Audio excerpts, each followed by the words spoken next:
ចក្រចម្រាញ់ប្រេងបាទ Ngison របស់វៀតណាមទទួលប្រេងឆៅជាង 950,000 បារ៉ែលដែលនាំចូលពីប្រទេសកុងហ្គោរោងចក្រចម្រាញ់ប្រេងនិងរោងចក្រគីមីឥន្ធនៈ Ngison ក្នុងខេត្តថាញ់ហ័រប្រទេសវៀតណាមបានទទួលប្រេងឆៅ Desno ជាង 950,000 បារ៉ែលដែលនាំចូលពីសាធារណរដ្ឋកុងហ្គោសម្រាប់ការផលិតជាឥន្ធនៈដើម្បីបំពេញតម្រូវការទីផ្សារក្នុងស្រុក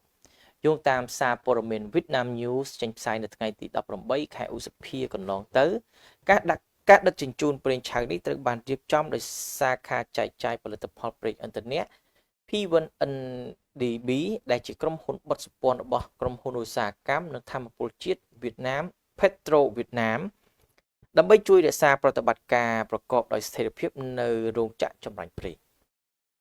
ខណៈពេលដែលប្រេងឆៅរបស់គុយវ៉ែតនៅតែជាវត្ថុធាតុដើមចម្បងរបស់រោងចក្រចម្រាញ់ប្រេងក្រោមការរចនាដើមរបស់ខ្លួន NSRP ពីមុនបានដំណើរការប្រេងឆៅ Das Blend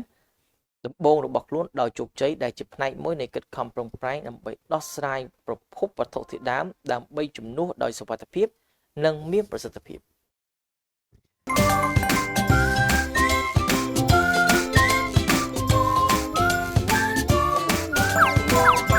ម្សៅទឹកដោះគោ Star Crop Plus V-Active មោទកភាពភេសជ្ជៈកីឡាដំបូងគេរបស់ប្រទេសកម្ពុជាបំពេញនិងរក្សាជាតិទឹកបានល្អហើយឆាប់រហ័ស